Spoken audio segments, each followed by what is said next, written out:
तो चलिए बच्चों, आज डिस्कस करेंगे हम bar magnet as an equivalent solenoid. तो एक सोलेनोइड बिल्कुल एक बार मैग्नेट की तरह से बिहेव करता है, ये हमने आज प्रूफ करना है।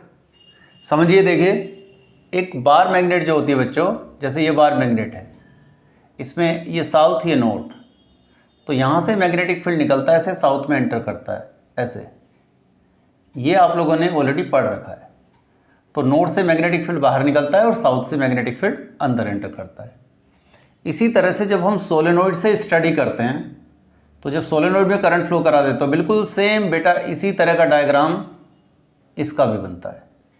तो हम ये कह देते हैं कि सोलेनोइड एक बार मैग्नेट की तरह से बिहेव कर रही है। लेकिन हम इसको प्रूफ कैसे करें कि दोनों को प्रूफ एक जैसा बिहेव कर रही है? हम क्या करते हैं कि इस बार मैग्नेट से कुछ डिस्टेंस पे अगर एक पी पॉइंट ले लें, तो उस पर जितना मैग्नेटिक फील्ड आता है, अगर हम ये प्रूफ कर दें कि सोलेनोइड से भी उतना ही मैग्नेटिक फील्ड होता है, तो हम कह सकते हैं कि एक बार मैग्नेट की तरह से ही सोलेनोइड बिहेव कर रही है। तो हम क्या करेंगे, एक सोलेनोइड कंसिडर करेंगे 2L लेंथ की बेटा। इसकी रेडियस है A और इसके सेंटर से R डिस्टेंस पे हमने एक P पॉइंट ले लिया। तो P पॉइंट पे मैग्नेटिक फील्ड निकालते हैं।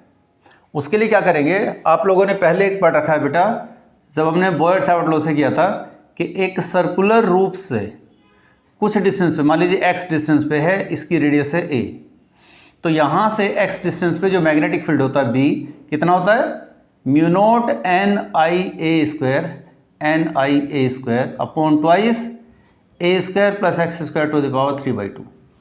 तो हमने क्या किया, सेम इसी तरह की लूप हमने यहाँ छोटी सी dx डिस्टेंस की लूप मान ली यहाँ पे, और यहाँ से कुछ डिस्टेंस पे ये P पॉइंट है।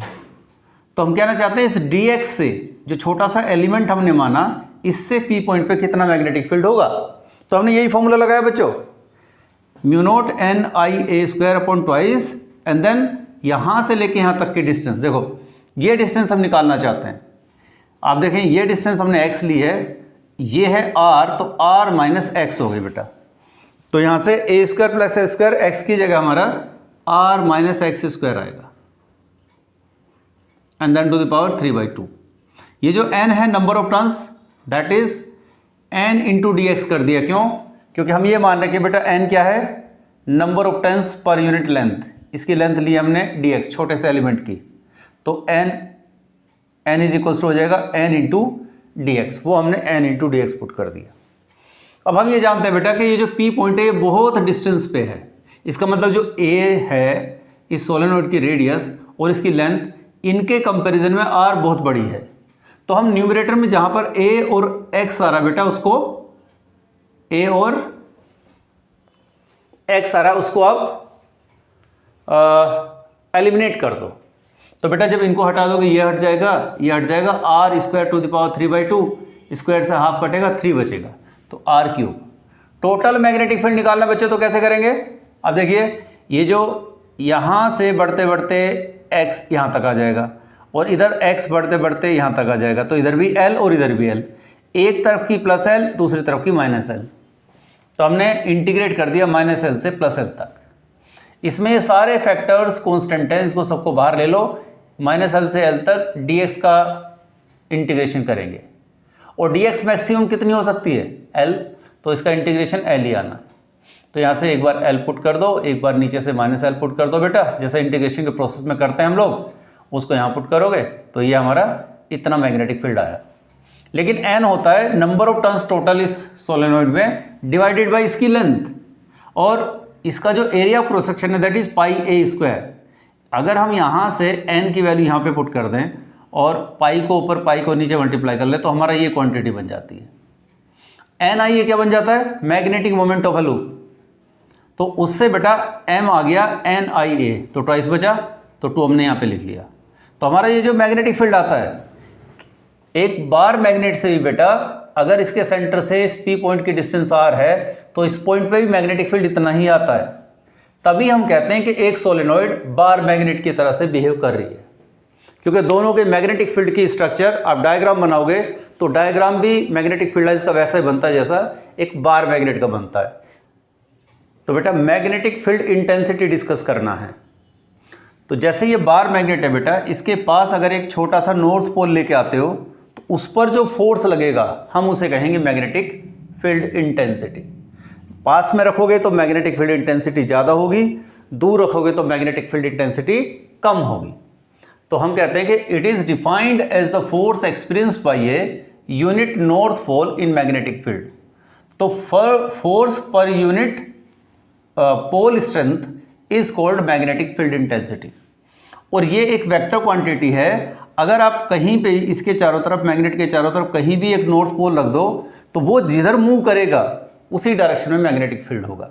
तो इसलिए direction of magnetic field is the direction in which unit north pole moves. हमने ये मैग्नेटिक फील्ड लाइंस का डायग्राम बनाया है। अब जैसे सपोज कीजिए बेटा, मैं एक लाइन को कंसिडर करता हूँ, इसको, ये वाली लाइन को। इस पॉइंट पे देखें तो ये लाइन जैसे यहाँ से घूमते हुए ऐसे आई है, तो इस पॉइंट पे अगर मैं टेंजेंट ड्रॉ कर दूँ तो टेंजेंट इस तरफ जाएगी। तो ये जो मैग्नेटिक फील्ड लाइन है, इस पर अगर मैं टेंजेंट ड्रॉ कर दूँ तो ये टेंजेंट इस पॉइंट पे मैग्नेटिक फील्ड की डायरेक्शन को रिप्रेजेंट करती है। मान लीजिए मैं यहाँ पर सोचूँ तो इस पॉइंट पे अगर मैं टेंजेंट ड्रॉ कर देता हूँ तो ये टेंजेंट मैग्नेटिक फील्ड लाइंस की, मैग्नेटिक फील्ड की डायरेक्शन को रिप्रेजेंट करती है। तो एक्चुअली मैग्नेटिक फील्ड लाइंस क्या हैं? ये इमेजिनरी लाइंस हैं कि किसी भी लाइन पे अगर हम टेंजेंट ड्रॉ कर दें तो मैग्नेटिक फील्ड की डायरेक्शन को रिप्रेजेंट करता है। तो पहला पॉइंट तो ये हो गया बेटा। दूसरा, मैग्नेटिक फील्ड लाइंस हमेशा नॉर्थ से बाहर निकलती हैं और साउथ से एंटर करेगी।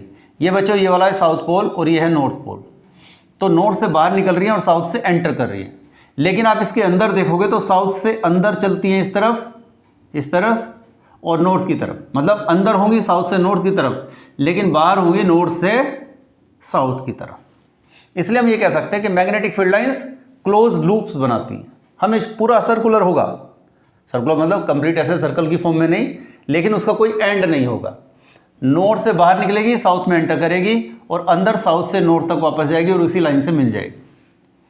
दूसरी बात, कोई भी दो फील्ड लाइंस आप देख रहे हैं यहाँ पे इंटरसेक्ट नहीं कर सकती, क्योंकि हम कह रहे हैं बेटा एक लाइन ड्रॉ की तो इस पर टेंजेंट मैग्नेटिक फील्ड की डायरेक्शन को रिप्रेजेंट कर रही है, और एक दूसरी लाइन ड्रॉ की तो इस पर टेंजेंट मैग्नेटिक फील्ड की डायरेक्शन को रिप्रेजेंट कर रही है।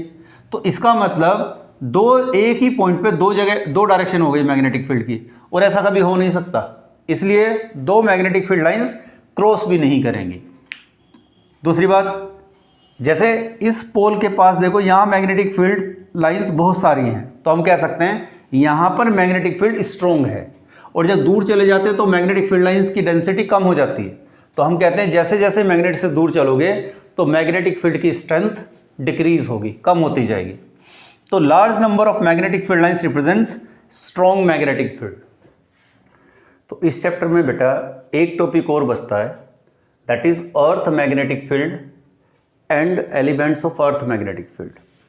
तो हमें इसमें अर्थ के बारे में डिस्कस करना है। हम लोग जानते हैं बेटा अर्थ का भी अपना मैग्नेटिक फील्ड होता है, और वो जो मैग्नेटिक फील्ड है हम यहाँ से समझते हैं। देखो ये अर्थ है, ये बेटा ये जो मैंने बनाई हुई है ब्लैक में, ये अर्थ है, और ये जो एक्सिस है ये कहलाएगा ज्योग्राफिकल एक्सिस। इस तरफ नॉर्थ है, इसको ज्योग्राफिकल नॉर्थ बोलेंगे, और यहाँ पर साउथ है, ये ज्योग्राफिकल साउथ बोलेंगे। तो यहाँ से पास करते हुए अगर हम एक वर्टिकल प्लेन बना दें यहाँ पे ऐसे अर्थ के ऐसे प्लेन, तो वो कहलाता है बेटा ज्योग्राफिकल मेरिडियन। तो जो अर्थ का मैग्नेटिक फील्ड होता है बच्चे, वो अर्थ के नॉर्थ साउथ के साथ कोइंसाइड नहीं करता, वो अर्थ के नॉर्थ साउथ के साथ थोड़ा सा एंगल बनाता है। और ये फाइंड आउट किया गया कि तो अर्थ का मैग्नेटिक फील्ड है बेटा, वो देखिए ये डायरेक्शन है, इस तरह से फाइंड आउट होता है कि जिस तरफ अर्थ का साउथ है उस तरफ अर्थ के मैग्नेटिक फील्ड का नॉर्थ है। मतलब साउथ की तरफ नॉर्थ है और नॉर्थ की तरफ साउथ है। यहाँ से मैग्नेटिक फील्ड लाइंस निकलती हैं, साउथ की तरफ से मैग्नेटिक फील्ड लाइंस निकलती हैं और नॉर्थ की तरफ एंटर करती हैं। यहाँ से मैग्नेटिक फील्ड निकल रही है और यहाँ से एंटर कर रही है। तो अर्थ के मैग्नेटिक फील्ड की जो डायरेक्शन है वो अर्थ के नॉर्थ साउथ के अपोजिट होती है। जिस तरफ ज्योग्राफिकल नॉर्थ है उस तरफ मैग्नेट का साउथ है, और जिस तरफ ज्योग्राफिकल साउथ है उस तरफ मैग्नेट का नॉर्थ है। तो जो एक वर्टिकल प्लेन अगर ड्रॉ कर दें नॉर्थ साउथ से, ज्योग्राफिकल नॉर्थ साउथ एक्सिस से, तो वो कहलाता है बेटा ज्योग्राफिकल मेरिडियन। और जो बच्चे मैग्नेटिक साउथ और नॉर्थ के साथ में एक वर्टिकल प्लेन पास कर दे, जो मैग्नेटिक साउथ और नॉर्थ से पास करे उसको बोलेंगे मैग्नेटिक मेरिडियन। तो ये तो हमारी थोड़ी सी स्ट्रक्चर होगी अर्थ मैग्नेटिक फील्ड की। अब कुछ 2-3 ऐसी फिजिकल क्वांटिटीज़ हैं जिनकी द्वारा हम अर्थ के मैग्नेटिक फील्ड को कैलकुलेट कर सकते हैं अर्थ सरफेस के किसी भी पॉइंट पे। उनको बोलते हैं हम element of earth magnetic field, elements of earth magnetic field. 3 physical quantities हैं, एक तो मैग्नेटिक डिक्लिनेशन, एक डीप एंगल और तीसरा है horizontal component of earth magnetic field. इन तीनों फिजिकल क्वांटिटीज़ अगर हमें पता है तो हम अर्थ का मैग्नेटिक फील्ड बेटा फाइंड आउट कर सकते हैं किसी भी जगह पे। समझते हैं ये तीनों क्या क्या हैं। मैग्नेटिक डिक्लिनेशन क्या है? That is actually the angle between geographical meridian and magnetic meridian. आप देखो ज्योग्राफिकल मेरिडियन बेटा ऐसा प्लेन आएगा और मैग्नेटिक मेरिडियन ये वाला प्लेन आएगा। इन दोनों के बीच का जो एंगल है ये कहलाता है मैग्नेटिक डिक्लिनेशन। दूसरा डीप एंगल। डीप एंगल क्या है? देखो अर्थ सरफेस पे अगर हम एक निडल रखें तो निडल ऐसे हॉरिजॉन्टल नहीं आती, वो कुछ ऐसे एंगल बनाते हुए आती है। इसका मतलब है कि इस जगह पे अर्थ का मैग्नेटिक फील्ड इस तरफ है, ऐसे होगा या ऐसे होगा। मान लीजिए यहाँ पे अर्थ का मैग्नेटिक फील्ड इस तरफ आता है ऐसे, तो इसका मतलब ये हॉरिजॉन्टल के साथ कुछ एंगल बना रहा है। देखिए ये अर्थ सरफेस का हॉरिजॉन्टल और मैग्नेटिक फील्ड अर्थ का ऐसे, तो इस तरह से एंगल आएगा। तो ये जो एंगल बनता है अर्थ के मैग्नेटिक फील्ड का हॉरिजॉन्टल के साथ, इसी को बोलते हैं हम एंगल ऑफ डिप या मैग्नेटिक इंक्लिनेशन। अब इस मैग्नेटिक फील्ड के अगर हम 2 कंपोनेंट कर दें तो एक कंपोनेंट तो बेटा हॉरिजॉन्टल होगा और एक कंपोनेंट वर्टिकल होगा। तो तीसरा कंपोनेंट बन जाता है ये horizontal component of earth magnetic field. तो element of earth magnetic field का तीसरा जो पार्ट है वो है horizontal component of earth magnetic field. तो इसको समझने के लिए हम यहाँ पे समझते हैं। देखिए ये जो रेड में बनाया गया है ये मैग्नेटिक मेरिडियन है, इसके पीछे ज्योग्राफिकल मेरिडियन जो ब्लू में बनाया मैंने। इन दोनों के बीच का जो एंगल है बेटा वो है मैग्नेटिक डिक्लिनेशन। अब इसको हॉरिजॉन्टल मान के चलो कि ये हॉरिजॉन्टल सरफेस है, तो हॉरिजॉन्टल से जो एंगल बनेगा अर्थ के मैग्नेटिक फील्ड का, ये अर्थ का मैग्नेटिक फील्ड है, तो ये डेल्टा हो गया डिप। इसके 2 कंपोनेंट करो, इसका एक कंपोनेंट इस डायरेक्शन में आएगा दैट इज हॉरिजॉन्टल कंपोनेंट और एक ऐसे वर्टिकल आएगा दैट इज वर्टिकल कंपोनेंट। तो BH होगा इसका हॉरिजॉन्टल कंपोनेंट मतलब B कोस डेल्टा, और वर्टिकल कंपोनेंट क्या होगा बेटा B साइन डेल्टा। आप अगर इन दोनों को स्क्वायर करके ऐड कर दोगे तो ये फॉर्मूला बन जाएगा, और अगर इनको डिवाइड कर दोगे 2/1 कर दोगे तो tan delta equals to BV upon BH आ जाएगा। तो आप इस फॉर्मेट को याद रखेंगे तो इससे कई न्यूमेरिकल्स शॉर्ट आउट करने में आसानी रहेगी। अच्छा देखिए जैसे पोल्स है, एट पोल्स पे जैसे ये अर्थ सरफेस है बेटा, तो मैग्नेटिक फील्ड ऐसे निकल के यहाँ पे एंटर करेगा। तो बच्चे पोल पे जब अर्थ का मैग्नेटिक फील्ड ऐसे जाता है, ये हॉरिजॉन्टल है, तो यहाँ पर जो डेल्टा है दैट इज इक्वल्स टू 90, अर्थ का मैग्नेटिक फील्ड और हॉरिजॉन्टल के बीच का एंगल। अगर डेल्टा 90 है तो बेटा BH क्या हो जाएगा? BH हो जाएगा B cos 90, और cos 90 0 होता है तो BH 0 हुआ। BV इज इक्वल्स टू होएगा B sin 90, तो BV is equals to B। इसका मतलब पोल्स पे सारा मैग्नेटिक फील्ड वर्टिकल कंपोनेंट की फॉर्म में है, हॉरिजॉन्टल कंपोनेंट 0 होता है। और इक्वेटर पे देखेंगे बेटा एट इक्वेटर, इक्वेटर का मतलब यहाँ पर, तो यहाँ से मैग्नेटिक फील्ड निकल के ऐसे आप देखोगे ऐसे चला जाएगा, तो मतलब हॉरिजॉन्टल ही होता है। अर्थ का मैग्नेटिक फील्ड इक्वेटर पे हॉरिजॉन्टल ही होता है।